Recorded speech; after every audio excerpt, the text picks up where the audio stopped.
우리는 코로나의 위험한 순간 속에서 1년 이상을 살아왔습니다. 또 우리는 모두 최선을 다해서 이 위험한 순간들을 잘 이겨내야 할 것입니다. 우리는 과거에 결코 경험해보지 않았던 계곡을 지나고 있습니다. 너나 할 것 없이 누구나 코로나 팬데믹이라는 계곡에서 사투를 벌이고 있습니다. 그렇기 때문에 우리는 서로 아끼는 마음으로 서로 슬픔도 같이 하고 기쁨도 같이 하여 그 어느 때보다도 이 교회 공동체의 사랑이 필요할 때인 줄로 믿습니다. 우리는 서로를 기도해주고 또 서로가 이 계곡을 지날 때 특히 영적으로 건조하고 메말라가는 이 각박한 세상 속에서 어느 사람도 예외 없이 모두가 마음속에는 어떤 마음을 가지고 있느냐 하면은 피해의식, 피해자라는 사고를 가지고 있습니다. 나는 피해자야. 코로나 때문에 피해를 겪지 않은 사람이 누가 있겠습니까? 그래, 너도 나도 모두가 피해자라는 의식을 가지고 있으면 우리의 마음이 예민해지다 보니까 이곳저곳에서 분열과 다툼과 증오가 일어나게 되고 책임 전가의 그 분노들이 나타나는 것을 알 수가 있습니다. 그래서 우리 사회는 지금 코로나 이전과 코로나 이후로 강력하게 나뉘어졌습니다. 그래서 많은 사람들의 모습이 코로나 이전과 달라진 모습으로 살아가면서 가치관과 세계관, 그동안 고정관념처럼 되어 있었던 우리의 생각들이 많이 바뀌었다는 것을 알 수가 있습니다. 이제 또 명절이 다가오는데 가족들과 친지들을 만나는 것을 꺼려하게 되어지며 우리의 일상이 무너지는 암울함 속에서 있습니다. 아무리 힘들고 어려워도 고향을 방문하고 부모, 친지, 형제, 고향을 통해서 위로와 힐링을 얻는 부분도 분명히 있을진데 이번에도 명절을 가지도 못하고 오지도 못할 정도로 어려움이 있습니다. 그러니 가려고 해도 눈치가 보이고 아니 가도 눈치가 보이는 아주 이상한 세상을 살게 되었습니다. 이렇게 코로나가 지속되면서 우리는 극단적인 개인 이기주의가 팽배하게 되었고 우리가 그동안 경험하지 못했던 지나친 과잉 자기 보호에 걸려 있습니다. 자기를 너무 보호하려고 과잉이 되었다는 것입니다. 그래서 사람이 코로나는 아닐진데 사람을 기피하는 현상이 일어났으며 은둔 생활을 하고 홀로 밥 먹고 홀로 생활하고 홀로 있는 게 익숙해졌고 오히려 편안해지기까지 했으니 우리의 라이프 스타일이 많이 바뀐 것을 알 수가 있습니다. 때문에 교회도 어려움을 겪는 가운데 포스트 팬데믹 교회를 세우려고 몸부림을 치고 있는 것입니다. 개인, 가정, 교회, 나라가 코로나 팬데믹으로 인하여 무너져 버리는 것이 아니라 오늘 말씀처럼 좋을 때나 나쁠 때나 변함없는 믿음으로 그 어느 때보다도 지금 우리의 믿음이 필요할 때인 줄로 믿습니다. 여러분, 좋을 때보다 어려울 때가 믿음이 더 많이 필요합니다. 그러므로 여러분들의 믿음을 발동하셔서 최대한 끌어올려 오늘 다윗도 힘들고 어려울 때는 링컨 대통령도 미국에서 어려울 때는 평상시에 1시간 기도하다가 나라가 어려울 때는 2시간 이상씩을 기도했더라고 고백했습니다. 그래서 백악관을 기도실로 만들었다고 책에 나와 있습니다. 그러니 어려울 때 그들의 진짜 믿음이 나오는 것입니다. 다니엘 3장 15절과 18절을 보겠습니다. 이제라도 너희가 예비하였다가 언제든지 나팔과 피리와 수금과 사면금과 앙금과 양금과 생암과 및 모든 악기 소리를 듣거든 내가 만든 신상 앞에 엎드려 절하면 좋거니와 너희가 만일 절하지 아니하면 즉시 너희를 극렬히 타는 풀무 가운데 던져 넣을 것이니 능히 너희를 내 손에서 건져낼 신이 어떤 신이겠느냐. 그리 아니하실지라도 왕이요 우리가 왕의 신들을 섬기지도 아니하고 왕의 세우신 금신상에게 절하지도 아니할 줄을 아옵소서. 아멘. 이 사건은 우리가 잘 압니다. 사드락과 메삭과 아벳느고와 다니엘이라는 이 4명의 청년들이 믿음을 지키는 장면이죠. 만약에 금신상을 만들어 놓고 그것에 절하지 아니하면 우리 예전에 보면은 애국가 소리가 나면 국기 개항할 때랑 하양할 때 어디에선 그 국기가 있는 쪽을 바라보면서 국기에 대한 경례를 하지 않았습니까? 나라를 사랑하라고 그렇게 법으로 제정하니까 어디에 있든 그거 올리면 저녁 6시구나 이렇게 알게 되었었습니다. 그러므로 그 나라에서도 악기 소리가 나면 금신상에게 절하라는 거예요. 그러니까 하나님 믿는 사람은 그게 우상 숭배니까 아무리 고위 관리를 하고 있다 할지라도 그거를 믿음이 아니면 지켜내기 힘들지요. 그래서 이 다니엘의 세 친구들은요, 금신상에 절하지 않기로 결정했습니다. 세 명이 똘똘 뭉쳐갖고 우리는 신앙을 팔아먹을 수 없다. 아무리 상황이 이렇게 위태롭고 어렵다 할지라도, 왕의 명령일지라도 우리는 금신상에 절하지 못하겠다. 그리고 어떻게 합니까? 왕이시여, 우리는 왕이 만든 금신상에 절하지도 아니할 뿐더러 우리 하나님께서 풀무불에 넣으면 살려주시겠지만 만약에 살려주시 않는다 할지라도 우리는 왕이 만드신 금신상에 절하지 않겠나이다. 굳건하게 의지를 내세워서 왕에게 직언했습니다. 여러분, 이게 쉬운 일입니까? 쉽지 않습니다. 이렇게 어려울 때 믿음을 보는 것입니다. 골리앗 앞에 있었던 다윗은 그것도 쉬운 일은 아니죠. 비전문가가 전문가인 골리앗 앞에 덤빌 수가 없습니다.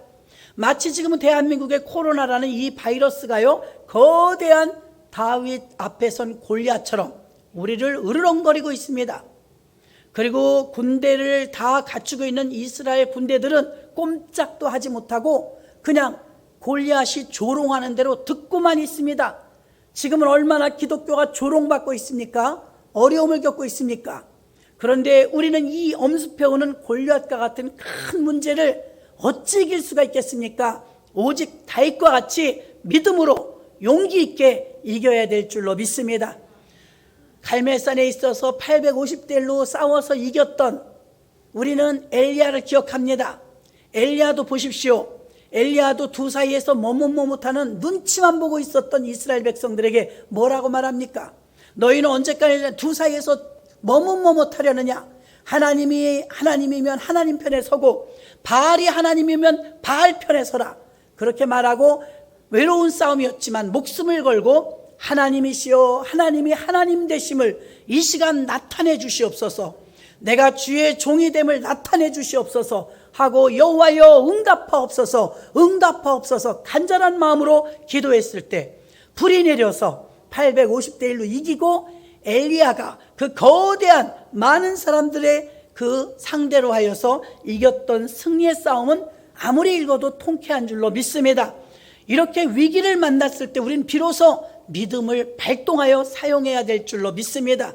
우리가 언제까지나 머뭇머뭇하면서 자꾸 죄 지은 것 모양 죄인처럼 뒤로 물러가게 되면은 양보하다 보면 끝이 없습니다. 그래서 가장 큰 공격은 무엇입니까? 우리가 믿음을 가지고 공격해야 되는 줄로 믿습니다. 이것은 사람과의 싸움이 아니요 원수 마귀와의 싸움이기 때문에 우리를 공격하는 이 전염병의 세력과 악한의 세력을 예수의 이름으로 물리치는 믿음의 사람들, 믿음의 용사들 되시기를 주의 이름으로 축원합니다. 이렇게 오늘날 생각해보면 다니엘과 같은 믿음, 이 친구들과 같은 믿음, 또 골리앗에게 무모할 정도로 덤볐던 다윗의 믿음, 또 갈멜산에서 승리했던 엘리야의 믿음, 바울의 목숨을 건 사명자의 믿음, 이런 것들은 우리가 지금 생각해 보면 우리 삶에 적용하려고 하면 세상 사람들은 뭐라고 말합니까? 광신자라고 합니다. 광신자. 지금 이 다니엘의 세 친구들과 같은 믿음을 지금 우리가 적용한다면 광신자란 소리 안 들을 것 같습니까? 듣습니다. 진정으로 이 다니엘과 세 친구들이 광신자였습니까? 나이는 비록 어렸지만 애국자였으며 하나님을 마음으로 깊이 사랑했고 또 하나님을 사랑하고 의지하는 굳건한 믿음이 있었기 때문에 목숨도 구걸하지 아니하고 목숨을 걸고 신앙을 지키고 믿음을 지켜내 결국 하나님이 기뻐하시는 하나님의 전능하심을 드러내고 하나님의 영광을 드러낸 믿음의 용사들이 된 줄로 믿습니다. 노아와 같이 지금 어두운 세상 속에 말세지 말에 살고 있는 우리들 중에서 하나님이 영광을 받으실 믿음의 사람들을 찾고 계십니다. 그 믿음의 사람들을 찾고 계실 때 저와 여러분들이 이 어려운 상황에서 믿음을 지켜내시고 믿음으로 승리하시는 우리 모두가 되어야 될 줄로 믿습니다. 다니엘의 세 친구는 이렇게 믿음은 지켰지만 믿음 지켜서 상을 받은 것이 아니었습니다. 믿음 지켰더니 사형, 그리고 이 풀무불 속에 던져넣게 되었는데 극렬히 타는 풀무불을 평소보다 7배나 뜨겁게 바람을 집어넣어서 완전하게 뜨거워졌을 때 그를 그 가마에 집어넣으려고 가까이 간 사람이 몸이 데었습니다. 화상을 입고 죽을 정도로 힘들었습니다. 그런데 세 사람을 집어넣는데 느부갓네살이 가만히 들여다봤더니 분명히 3명이 들어갔는데 4명이 보이더라 이것입니다. 네 번째는 하나님의 아들 같다, 사자 같다 그랬습니다. 불같은 시험을 만나면 걱정하지 마십시오. 하나님 아버지께서 우리와 함께 하십니다. 그 네 번째에 들어간 분은 하나님이시요 그의 아들이시요 성령님이신 줄로 믿습니다. 천사를 보내서 지켜주시고 하도 놀래갖고 느부갓네살 왕이 빨리 사람을 빼보라고 뺐더니 도로 3명이에요. 성경은 뭐라고 말합니까? 그을린 자국도 없고 불탄 냄새도 없었더라. 아멘. 완전한 승리 아닙니까? 그을리지도 않았더랍니다. 여러분이 믿음만 강하게 지키면 다치지 않습니다. 하나님이 지켜주십니다. 어려움을 겪고 정말 사자굴과 풀무불에 들어가기는 했지만 들어가서 죽은 것이 아니오, 사자밥이 된 것이 아니오, 하나님이 살려주시는 엄청난 경험을 한 줄로 믿습니다. 오늘 말씀 속에 다윗은 굉장히 어려운 처지에 있는 것 같습니다. 8절, 7절, 8절, 9절 보면 그가 얼마나 신음하며 이 생명의 사투를 벌이고 시편 23편에서도 사망의 음침한 골짜기로 다닐지라도 사망까지 경험할 정도로 그는 극한 어려움에 처했습니다. 이런 상황에서 그가 어떻게 반전을 또 이렇게 역전을 일으킬 수가 있었을까요? 오늘 시편 30편은요 코로나의 이 팬데믹 사태 속에 이 재앙 속에 살고 있는 우리들에게 가장 좋은 본보기가 되는 말씀이며 이 말씀을 부여잡고 다윗처럼 승리하시는 우리 모두가 되시기를 주님의 이름으로 축원합니다. 이 느부갓네살 왕이 초자연적인 모습으로 그들이 살아나오는 모습을 보면서 오히려 그들의 고귀한 믿음을 통하여서 더욱 왕을 통해서 이 풀무불에서 나온 3명의 친구들이 더욱 존귀함을 받고 높임을 받는 그런 역사가 일어난 줄로 믿습니다. 우리에게 있는 고귀한 믿음은 흔들리는 믿음이 아니요 변덕 있는 믿음이 아니요 상황 따라 바뀌는 믿음은 어떻게 해볼 수가 없습니다. 그러나 하나님이 기다리시는 믿음, 찾으시는 믿음은 변함없는 믿음인 줄로 믿습니다. 상황이 어려울 때이든 기쁠 때이든 그 믿음이 항상 같더라는 것입니다. 어떻게 그렇게 살 수가 있을까요? 보십시오. 한국 교회는 참 전 세계적으로 괄목할 만한 성장을 거두었습니다. 그리고 135년 만에 처음으로 겪는 이 어려움을 겪습니다. 85%의 교회가 문을 닫았으며 수많은 성도가 10달 혹은 5달 예배를 드리지 못하고 온라인으로 예배 드리는 이 실정에 가 있는데 여러분도 온라인으로 예배 드려봤겠지만 온라인으로 10달, 1년 이렇게 예배 드리고 믿음이 성장할 수 있겠습니까? 어려운 일입니다. 잠깐이라면 몰라도 그렇게 오랜 기간을 온라인으로 예배 드리면 여러분 학교 보내는 학부형은 너무 잘할 것입니다. 집에서 학교 못 가고 있으니까 어때요? 엄마들이 난리입니다. 만약에 온라인이 그렇게 유능하고 좋다면 뭐하러 학교는 만들고 학교는 뭐하러 보냅니까? 그냥 온라인으로 학습하면 되지요. 예, 한계가 있다는 것입니다. 그러나 우리는 한계보다 더 중요한 하나님과의 만남, 그리고 성찬 예식, 세례 예식, 교회에서만 느낄 수 있는 주님과의 임재, 이런 영광스러운 예배를 위하여서 우리는 고집하고 강행하는 것이 아니라 정상 예배를 드리는 줄로 믿습니다. 그러니까 여러분 자신들부터가 사도행전 4장 5장 이렇게 읽어보니까 어떠냐면 예배 드린다고 예수님 전도한다고 막 잡아갔는데 그냥 감옥에 갇히니까 복음을 증거하다 감옥에 갇히니까 교법사였던 가말리엘이 가서 구구장장하게 설명을 합니다. 설득을 합니다. 전에 읽을 때는 놓쳤던 부분을 이번에 읽고 쓰면서 다시 깨닫는데 설득할 수 있는 데까지 설득해야 되겠구나. 교법사 가말리엘이 철두철미하게 준비해서 설득합니다. 길게 설득합니다. 그랬을 때 그의 설득에 통해서 다 해방시켜줘서 석방됩니다. 근데 석방되는 이 제자들이 뭐라고 말하냐면 내가 하나님의 일을 전하는 것은 마땅한 것이요 너희가 막을 수 없는 것이라. 내가 이 일의 증인이라고 말하면서 능력받음도 마땅히 여기더라고 교회는 더 부흥했더라 했습니다. 그 모습들을 보면서 이제 한번 구류를 살고 나왔으면 안 할 법도 한데, 감옥에 갔다 구류를 살고 나왔는데도 내가 하나님의 복음을 전하는 일을, 이게 죄냐? 복음 전하는 일을 막지 말라고 계속해서 전하는 그들의 모습을 보면서 사도행전 교회가 수그러드는 것이 아니라 더 분발하고 더 부흥하고 더 발전하는 이런 반전의 기회가 된 줄로 믿습니다. 이렇게 임기응변이나 마음이 자꾸 변하고 자꾸 감정 기복이 심한 사람들은 아주 위험합니다. 그러나 언제나 한결같이 변함없는 사람은 하나님도 신뢰하는 줄로 믿습니다. 옳은 길을 가야 되는데 잘못된 길을 가는 사람들도 많습니다. 그게 잘못된 길인 줄 알고 가면 가겠습니까? 그래서 지금 이렇게 어려운 때에 가장 필요한 것은 분별력인 줄로 믿습니다. 누구도 가지 않은 길이지만 그 길이 옳다면 외롭고 힘이 들어도 그 길을 가야 합니다. 마태복음 7장 13절로 14절 보니까 좁은 문으로 들어가라. 멸망으로 인도하는 문은 크고 그 길이 넓어 그리로 들어가는 자가 많고 생명으로 인도하는 문은 좁고 길이 협착하여 찾는 이가 적음이니라. 아멘. 생명으로 인도하는 문은 좁고 길이 협착하답니다. 저같이 이렇게 뚱뚱한 사람은 좁은 데를 들어가려면 불편합니다. 그 좁은 곳을 들어가려면 슬림해져야 되겠죠. 자, 여러분, 우리가 주님이 원하시는 좁은 길을 가려면 정말로 걸어가는 길을, 좁은 길을 가는 것이 아니라 많은 사람이 가는 길, 편한 길, 좋은 길을 따라가는 게 아니라 욕심과 이생의 자랑과 안목의 정욕 같은 것을 다 잘라내야 돼요. 그래서 줄여야 합니다. 슬림해져야 됩니다. 복음으로 살아야 합니다. 그것이 좁은 길로 가는 것인 줄로 믿습니다.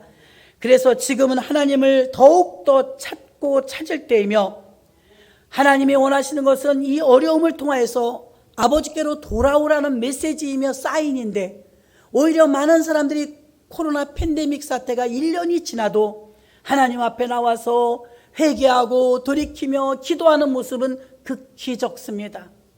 그래, 앞으로도 이것이 더 길어지고 또 다른 어떤 재앙이 온다 할지라도 아버지께로 돌아오는 일은 많지 않을 것입니다. 지옥을 천국으로 만드시며 죽음을 생명으로 만드시는 그 하나님의 주권이 이 상황을 바꿀 수 있다는 믿음이 있을 때 기도하고, 이 상황을 하나님이 반전시킬 수 있고 화가 변하여 복이 되게 하실 수 있다는 믿음이 있을 때 주 앞에 돌아오는 줄로 믿습니다. 근데 많은 사람들은 세상이 붙잡고 있고 세상에 마음이 기울어져서 하나님 앞에 오지 못한다는 것입니다. 오늘 본문의 다윗은 그 인생이 밀물과 썰물 같습니다. 굴곡이 심했습니다. 다윗은 여러분 잘 아다시피 8형제에게 막내이기 때문에 부모 형제가 풍성합니다. 여러분들 중에서도 다복하신 가정들이 많지요. 함부로 누가 건들지 못합니다. 어릴 때도 그렇지 않았습니까? 혼자 크는 아이보다는 여러 형제가 있는 아이 못 건드립니다. 그만큼 막강합니다. 다윗은 14개의 광야를 거치면서 극한 고통을 겪었지만 그 많은 부모 형제를 한 번도 그리 찾아가거나 도움을 요청하거나 도움을 받은 적이 없습니다. 이것은 부모님을 무시하거나 형제를 무시해서가 아니라 아예 답을 알고 있기 때문에, 이 화를 복으로 바꾸고 하나님이 아니고는 해결될 수 없다는 진리를 알기에 다윗은 먼 길 돌아가는 것이 아니라 직진 코스로 갔는데 하나님만이 이 문제를 해결할 수 있다고 믿었기 때문에 오직 다윗은 하나님만 바라본 줄로 믿습니다. 오늘 이 다윗의 오로지한 믿음을 우리도 본받고 배워야 될 줄로 믿습니다. 우리는 왜 그렇게 방법도 많고 쫓아가는 길도 많은지 모릅니다. 그러나 어떻습니까? 다윗은 오직 하나님, 죽어도 살아도 오직 하나님, 다른 방법에 견눈질 한번 하지 않습니다. 이런 다윗을 구약의 인물이었지만 신약의 사도행전 13장에서는 다윗은 나와 마음이 합한 사람이라, 하나님은 나와 마음이 합하다 했습니다. 이렇게 어려울 때 여러분 하나님과 돈독한 관계를 만드시기를 주의 이름으로 축원합니다. 하나님과 무슨 관계냐 이 말입니다. 어떤 관계를 가지고 있느냐 이 말입니다. 팬데믹의 위기 속에서도 믿음이 변함없이 하나님만 바라본다면 여러분은 승리하고 계시는 줄로 믿습니다. 오늘 좋을 때와 나쁠 때 변함없는 믿음을 가지고 어떻게 살았는가, 다윗의 이 믿음 세 가지를 우리가 본문 말씀 속에서 살펴보며 우리들 삶에 적용하시기를 주의 이름으로 축원합니다. 첫 번째는 아픔에서 치유로 이 삶이 반복된다는 걸 아는 믿음이었습니다. 무슨 말이냐면, 인생이란 아픔과 고통만 계속 간다면 살고 싶겠습니까? 죽는 게 낫지요.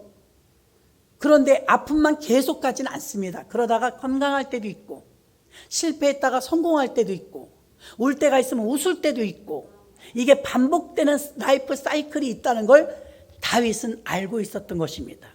그래서 극한 어려우면 이 또한 지나가리라.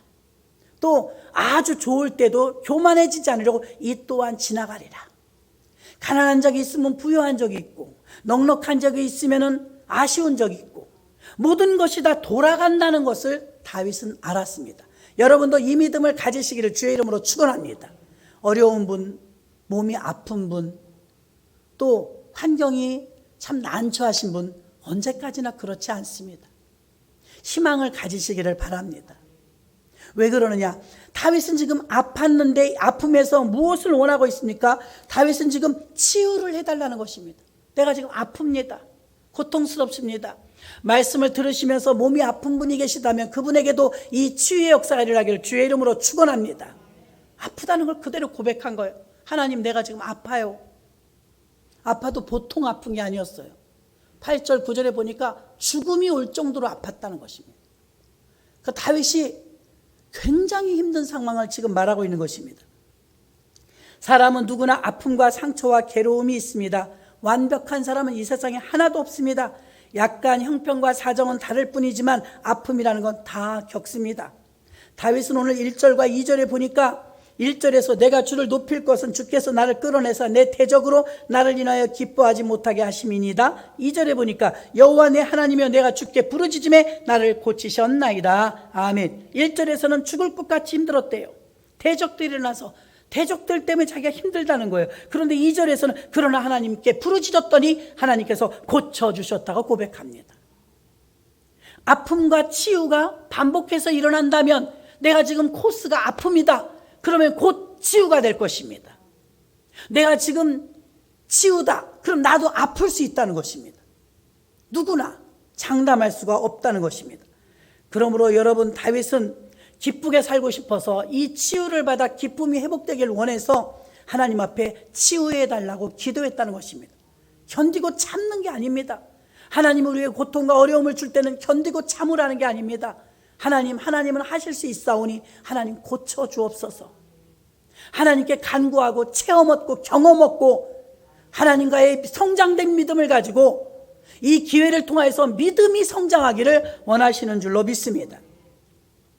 다윗은 기쁨을 잃은 아픔 속에서도 창조자 하나님을 향하여서 자신을 다시 만들어 달라고 간구하였습니다. 8절과 9절을 보겠습니다. 여호와여 내가 주께 부르짖고 여호와께 간구하기를 내가 무덤에 내려갈 때 나의 피가 무슨 유익이 있으리요? 어찌 진토가 주를 찬송하며 주의 진리를 선포하리이까? 이 말이 무슨 말입니까? 내가 무덤에 내려간답니다. 얼마나 어려우면 무덤에 비유했겠습니까? 내가 지금 마지막 갈 코스는 죽을 것밖에 없다. 무덤에 내려가는 이 상황 속에서도 내가 무덤 안에서 피가 무슨 소용이 있냐? 그럼 어찌 진토가 주를 찬송하며 주의 진리를 선포하리이까?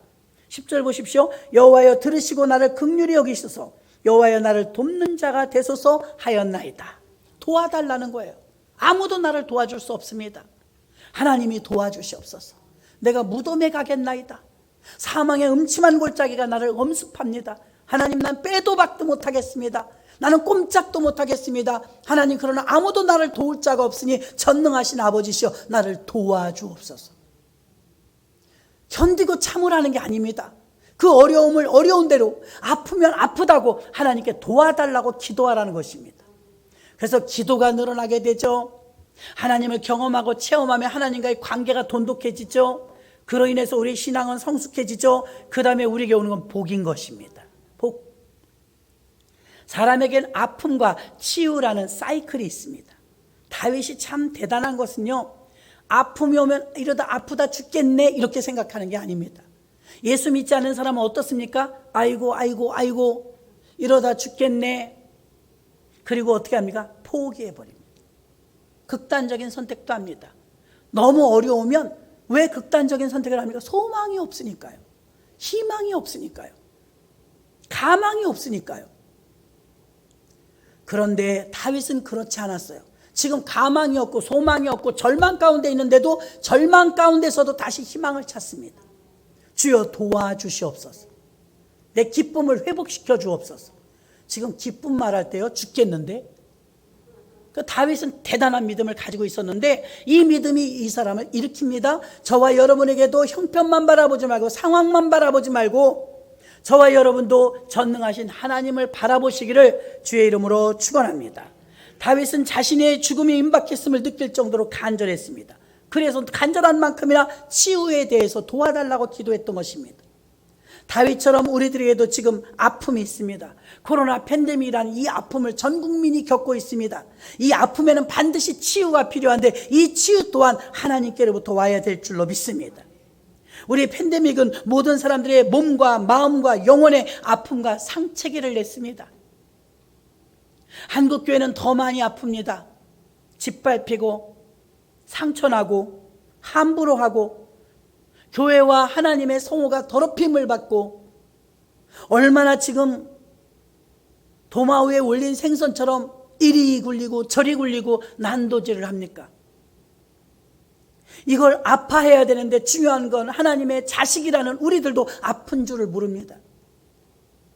이걸 아파하며 한국교회가 이렇게 심판을 받고 혼나고 있는데 정말 회개하며 다시 빛과 소금의 역할로 우리가 그 소금의 역할로 다시 올라설 수 있게 해달라고 무던히도 애써야 합니다. 아픔이 없어요. 아픔을 느껴야 내가 죄인인 줄 알아야 구원이 감사한 것입니다. 용서받는 게 감사한 것입니다. 죄인인 줄 모르면 용서받은 감격이 없습니다. 한국교회가 그동안 빛과 소금의 역할을 감당하지 못했다는 쓰라린 자성이 없다면 어찌 이걸 회복할 수 있는 가망성과 희망을 가질 수가 있겠습니까? 처절합니다. 마치 골리앗 앞에 선 힘도 못 쓰는 이스라엘 군사처럼 우리 아무것도 하지 못하고 너무 처절하지 않습니까? 너무 비참하지 않습니까? 갈멜산에 850대를 있을 때 조롱을 받았던 것처럼 그들의 수가 많다고 하여서 그게 꼭 옳은 것입니까? 아니지 않습니까? 850대로 이기지 않았습니까? 갈멜산에 엘리야가 하나님의 영광을 드러냈던 것처럼 골리앗을 이겼던 다윗이 하나님의 영광을 드러냈던 것처럼 하나님은 지금도 하나님의 영광을 드러낼 자를 찾으십니다. 당하고만 있는 것이 아니라 공격만큼 가장 큰 방어는 없잖아요.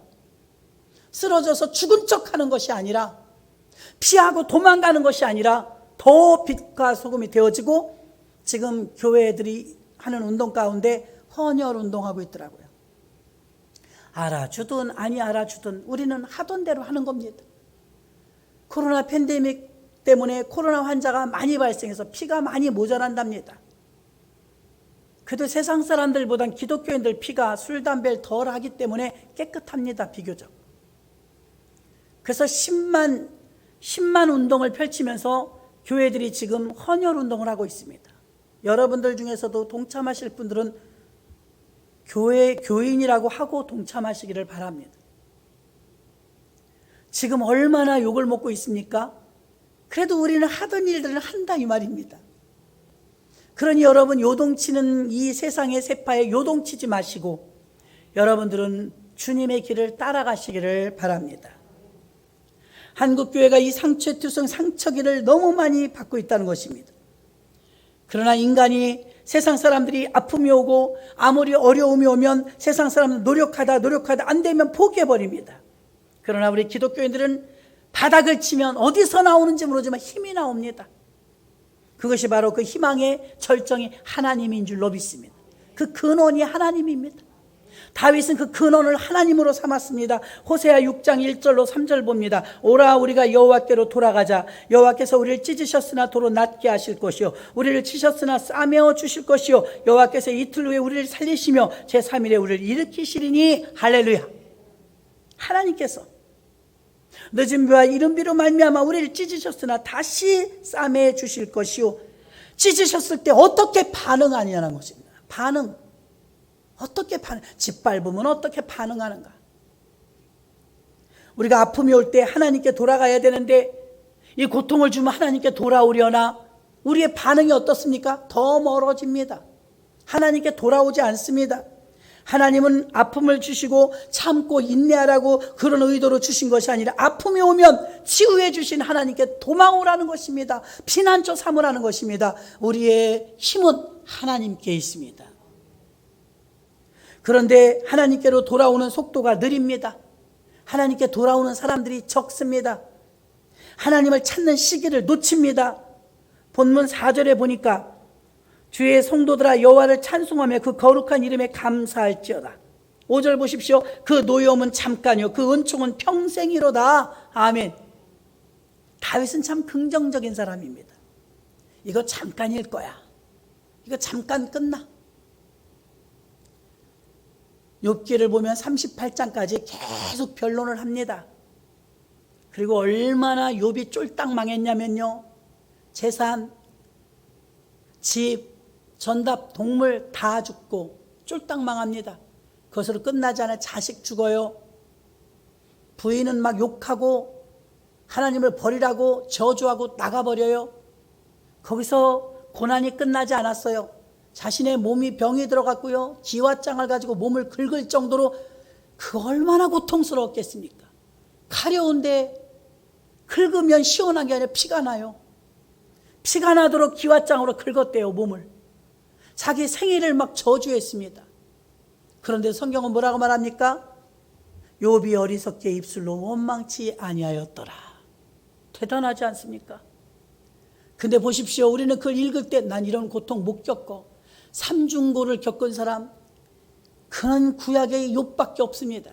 한꺼번에 세 가지의 고통이 하나님과 멀어진 것, 이리 가도 하나님이 아니 계시고 저리 가도 하나님이 아니 계시고 하나님을 만날 수가 없었습니다. 사람들이 다 배신하고 떠났습니다. 친구들도 계속 정죄만 합니다. 그리고 몸은 만신창이가 되었습니다. 삼중고를 겪었습니다. 신약의 예수님 외에는 삼중고를 겪은 사람이 없습니다. 욥은 극한 삼중고를 겪는데 성경은 뭐라고 마무리합니까? 42장에 끝나면서 욥이 회복되고 나서 그 뒤로 140년을 더 삽니다. 140년. 그 전에 몇 살을 더 살았는지는 잘 모르겠지만 뒤로는 140년을 더 살았어요. 그럼 여러분, 우리가 여태까지 살아왔어도 앞으로 이 세상을 끝나도 우리 140년 못 살 텐데 그 140년을 사는 횟수에 비하면 욥이 당한 고통의 세월은 9개월이었습니다. 9개월. 예, 고통일 땐 9개월이 얼마나 길게 느껴지면 이렇게 장황하게 늘어났겠습니까? 여러분, 욥이 그 뒤에 고통을 겪고 나서 부활하고 재기하고 갑절의 축복을 받고 나서 140년을 더 살았다면 140년의 인생에 비하면 9개월은 잠깐 아닙니까? 잠깐. 여러분, 가난하고 병들고 아파도 잠깐입니다. 아멘. 잠깐이에요. 그 140년을 살면서 그 잠깐을 이기고 났더니 오늘 여기 5절에 주시는 말씀처럼 평생이로다. 그 노여움은 잠깐이요 그 은총은 평생이로다. 아멘. 우리가 받는 복은 평생입니다. 합격하시기를 주님의 이름으로 축원합니다. 그래서 다윗은 첫 번째로 아픔이 치유될 것을 믿었습니다. 이 믿음이 다윗에게 있었습니다. 지금은 아프지만 곧 나을 거야. 하나님이 치료해 주실 거야. 이 믿음이 다윗에게 있었고 이 치료의 근원이 하나님임을 믿었습니다. 그래서 다윗에게는 아픔이 있었지만 아픔 뒤에는 치유가 온다는, 반복된다는 것을 믿었습니다. 그래서 완전한 절망을 하지 않을 수 있었던 것입니다. 두 번째는 울음에서 기쁨으로 바꾼다는 것도 믿었습니다. 5절 하반절 봅니다. 저녁에는 울음이 기숙하고 아침에는 기쁨이 오리로다. 여러분, 얼마나 힘들면 저녁에 밤마다 울었을까요? 밤마다 아침이 오기를 고대하면서 울었답니다. 그러면서 지금은 울지만 곧 기쁨으로 새벽을 맞이할 것이라는 믿음이 다윗에게 있었다는 것입니다. 저녁이 되면 그 어려움으로 몸과 마음이 망가진 상태에서 자신도 모르게 눈물이 줄줄 나왔습니다. 울음으로 밤을 새는 것 얼마나 고통스럽습니까? 다윗은 시편 6편 6절에 보니까 내가 탄식함으로 곤핍하여 밤마다 눈물로 내 침상을 띄우며 내 요를 적시나이다. 아멘. 이렇게 밤마다 눈물로 산다는 것은 정말 괴로운 일입니다. 그래서 우리는 그런 밤이 빨리 지나가기를 소원하며 머물고 있고 싶어 하지 않습니다. 다윗에게는 밤마다 고통이 왔습니다. 어떤 분을 생각하면 밤마다 고통을 겪었던 분을 한 분 알아요. 극한 우울증에 시달리는데 밤마다 지옥인 거예요. 낮에는 사람들이라도 왔다 갔다 하는데 밤을 못 지내겠는 거예요. 어떤 때는 보면 책상 밑에 가서 엉엉거리고 울고 있고 방바닥을 다 기어다니고 밤이 너무 괴로운 거예요. 어떤 분은 외로워서, 어떤 분은 아파서, 어떤 분은 고통스러워서, 어떤 분은 이 상황을 받아들이기가 어려워서 밤마다 이런 고통이 찾아온다면 살 수 있겠습니까? 포기하는 게 낫죠. 그러나 다윗은 이런 밤마다 오는 고통이 있었고 밤마다 눈물을 흘려서 침상을 적셨지만 그는 새벽에 올 걸 믿었다 이 말입니다. 밤이면 새벽에 기쁨이 올 것을 믿었습니다. 비록 오늘 밤은 눈물로 보내지만 내일 아침 새로운 날이 시작될 것이라고 믿었습니다. 마치 구름이 걷히면 물음이 사라지고 새로운 기쁨이 찾아올 것을 믿었던 것입니다. 시편 59편 16절에 나는 주의 힘을 노래하며 아침에 주의 인자하심을 높이 부르리오니 주는 나의 산성이시오 나의 환난 날의 피난처이심이니이다. 아멘. 대단한 믿음 아닙니까? 내가 아프고 힘들면 괴로워서 끙끙거리고 내 변명하기 급급하지 어찌 이렇게 큰 믿음을 가지고 주는 나의 산성이요 방패라고 노래합니까? 다윗은 오직 하나님이에요. 1순위가 하나님이에요. 부모 형제 동기가 많았지만 그는 사람을 의지하지 않았습니다. 그는 오직 하나님만 의지했습니다. 다윗에게는 하나님밖에 없었습니다. 우리는 입으로는 하나님밖에 없어요. 하나님 아니면 못 살았다고 말합니다. 정말 그럴까요? 다윗은 하나님 없이 못 삽니다. 다윗은 하나님밖에 없습니다. 다윗의 1순위는 하나님이었습니다. 그래서 하나님은 자신 있게 다윗이 죄가 없는 사람이 아닙니다. 죄도 많이 지은 사람입니다. 그럼에도 불구하고 늘 회개하며 하나님과 하나 되려고 노력했고 하나님 안에서 벌받고 하나님 안에서 살렸고 몸부림쳤기 때문에 하나님은 다윗을 일컬어 그는 나와 마음이 합한 자라 끔찍이도 사랑했던 것입니다. 하나님과의 관계에 있어서는 다윗을 능가할 만한 사람이 없을 정도로 하나님은 다윗을 사랑했고 다윗은 하나님을 사랑했습니다. 지금은 이렇게 힘들고 밤마다 눈물을 흘리면서도 아침에 주의 인자하심이 내게 빛을 주고 기쁨을 줄 것이니 내가 지금 환난 날의 피난처는 하나님이라고 고백합니다. 다윗은 아침을 만나는 하나님을 기대했습니다. 그 극한 어려움에서 어둠밖에 없는데 기대하는 거예요. 하나님이 내게 아침을 주실 거야. 하나님이 내게 기쁨을 주실 거야. 이 밤이 반드시 떠날 거야. 그리고 하나님을 의지했습니다. 그는 특별한 기대와 믿음을 가지고 새벽을 기다렸습니다.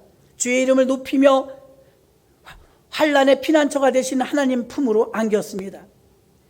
아침이면 더욱 주를 향해 간절한 신뢰와 의지가 넘쳤으며 새벽이 가까이 오면 올수록 오히려 기쁜 마음으로 하나님께 자신을 맡겼습니다. 모든 것을 맡겼습니다. 우리들도 아침을 이렇게 시작해야 될 줄로 믿습니다. 새벽에 가까우면 다윗은 기도하며 하나님께 자신을 맡겼습니다.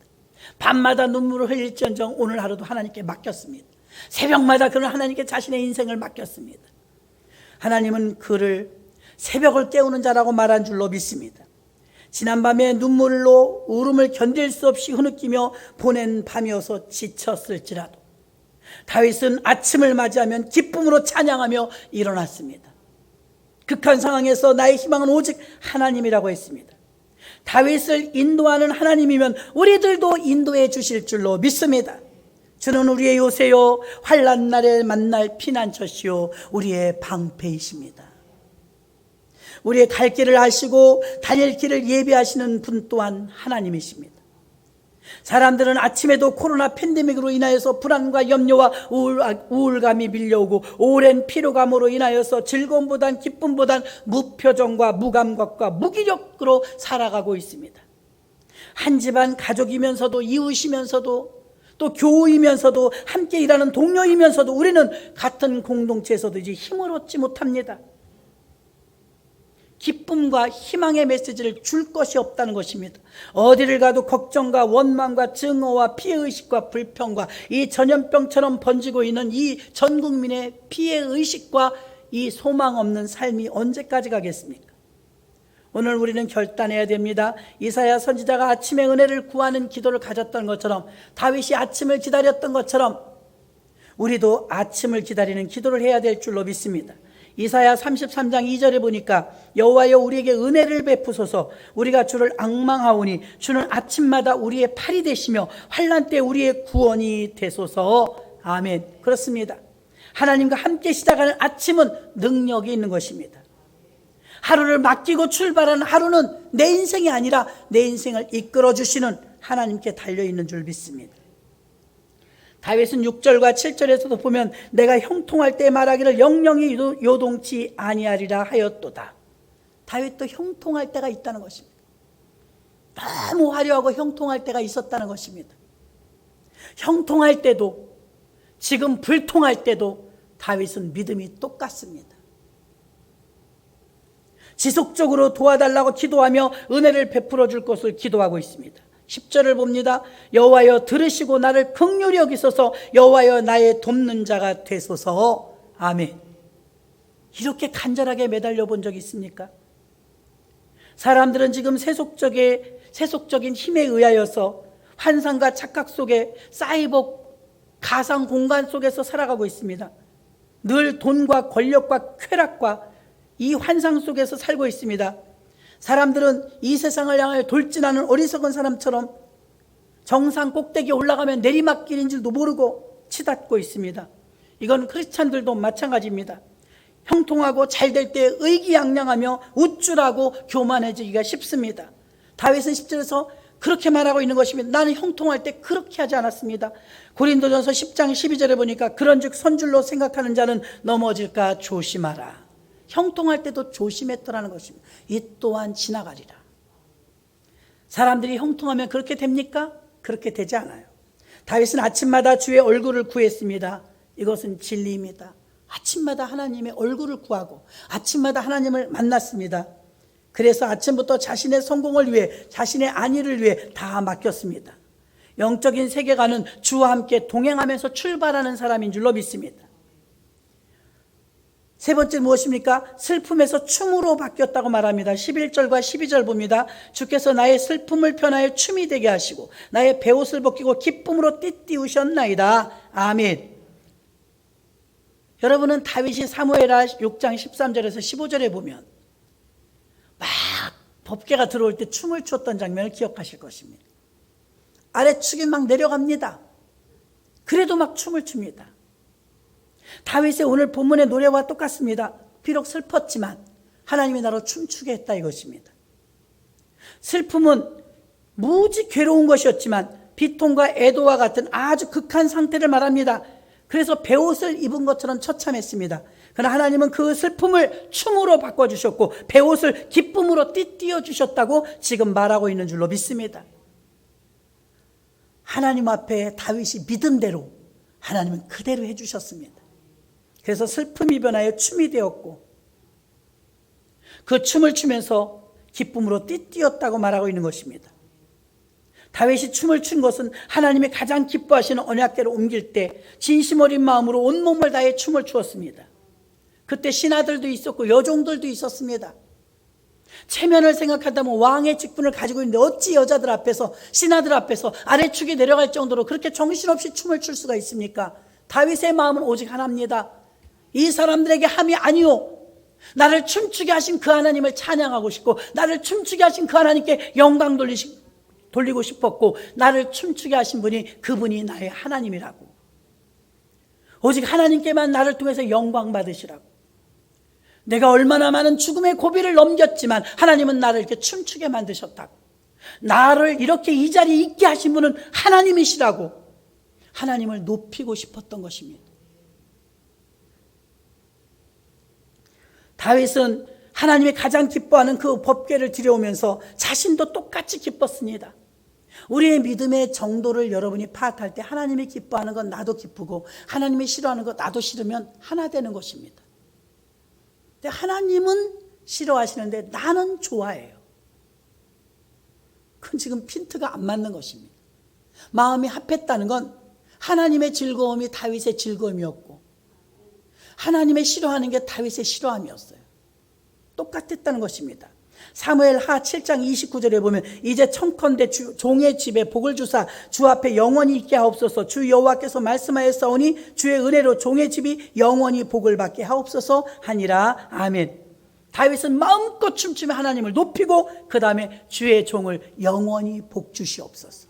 평생이 아닙니다. 영원히. 그의 후손에게서 다윗의 자손 예수 그리스도가 나셨습니다. 하나님 영원히 그 가문을 복 주신 줄로 믿습니다. 그래서 12절에 마칠 때는 이렇게 말합니다. 나는 잠잠치 아니하고 내 영광으로 주를 찬송케 하심이니 여호와 나의 하나님이여 내가 주께 영영이 감사하리이다. 아멘. 하나님은 여러분을 통해서 감사의 고백을 듣기를 원하시는 것입니다. 그 극한 코로나에서 우리를 지켜주시고 믿음 지켜주셔서 감사합니다. 이 어려움을 통해서 우리 믿음이 정금같이 나오게 해주셔서 감사합니다. 우리는 코로나 팬데믹 가운데서 침울하고 우울하게만 살아갈 것이 아닙니다. 눈물만 흘리고 있을 것이 아닙니다. 다윗의 삶을 역전시켜 주신 분이 하나님이심을 깨닫고 다윗이 입술을 열어서 찬송하고 고백하고 기도했던 것처럼 우리 모든 것이 끝난 것 같지만 우리를 그대로 내버려 두지 않으실 하나님을 믿고 세상에서 하는 말에 휩쓸려가면서 휩쓸리지 마시고 우리 하나님이 지금 우리에게 뭐라고 말씀하시는지 일어나라 빛을 발하라 나와 함께 가자 하시지 않겠습니까? 어떻게 일어날 것인가? 주저앉아버리면 일어서지 못합니다. 멈춰버리면 변하지 않습니다. 아무것도 안 하면 그대로 있습니다. 절망만 하면 새로운 것이 보이지 않습니다. 하나님께 대한 희망을 가지고 새로운 것이 보여야 합니다. 한 걸음 한 걸음 나아갑니다. 마지막 성구를 보면 시편 138편 1절과 2절에 내가 전심으로 주께 감사하며 신들 앞에서 주께 찬양하리이다. 내가 주의 성전을 향하여 경배하며 주의 인자하심과 성실하심을 인하여 주의 이름에 감사하오리니 이는 주께서 주의 말씀을 주의 모든 이름 위에 높게 하였음이라. 아멘. 다윗이 절망적 상황에서도 하나님이 붙잡아주고 응답하신 것은 그가 하나님을 향한 전심의 마음과 성전을 향한 열망 때문에 놀라운 축복을 받은 것입니다. 다윗은 슬플 때나 기쁠 때나 요동 없이 확신을 가지고 하나님의 이름을 불렀습니다. 그리고 주의 이름을 찬양했습니다. 하나님을 노래했습니다. 하나님은 아픔에서 치유로 바꿔주십니다. 울음에서 기쁨으로 바꿔주십니다. 슬픔에서 춤추게 하십니다. 이 주인공, 축복의 주인공이 여러분이 되시기를 바랍니다. 정리합니다. 다윗은 좋을 때나 나쁠 때나 변함없는 믿음을 가졌습니다. 어떻게 그럴 수 있었을까요? 첫 번째, 다윗은 아픔에서 치유로 바꿔주시는 아픔을 치유로 바꿔주시는 힐링의 하나님을 믿었습니다. 다윗은 밤에는 울었지만 기쁨으로 새벽을 맞이하게 해주실 하나님을 믿었습니다. 세 번째, 다윗은 지금 슬프지만 곧 춤을 추게 해주실 하나님을 믿었습니다. 우리가 춤출 때는 사람을 보게 함이 아니요 교회 나와서 예배위원을 맡고 찬양을 하고 하는 모든 일들이 여기서 나와서 찬양 잘 해보십시오. 오늘 은혜 받았습니다 합니다. 거기서 멈추시면 안 됩니다. 왜냐하면 청중과 예배위원들 모두에게 은혜를 끼쳤지만 거길 뚫고 올라가면 하나님까지 도달합니다. 그러니까 사실은 우리의 목적은 하나님까지 도달해야 됩니다. 하나님이 받으셔야 됩니다. 근데 우리는 여기서 판가름이 다 납니다. 우리 성도님들 오늘 은혜 받았대 그러면 만족해 합니다. 하나님도 은혜 받으셨어야 됩니다. 그러므로 여러분들이 이곳에 나와서 실수를 하든 아니하든 아무 상관없어요. 기도를 잘했든 못했든도 별로 상관없어요. 집사님들, 권사님들이 기도 잘하셨어요. 그런 칭찬 들으려고도 하지 마십시오. 저는 성가대에 예전에 섰을 때요, 부활절날 새벽이었습니다. 저는 피아노 잘 못 맞춰요. 목소리가 잘 안 나오는데 제가 알토를 맡았었습니다.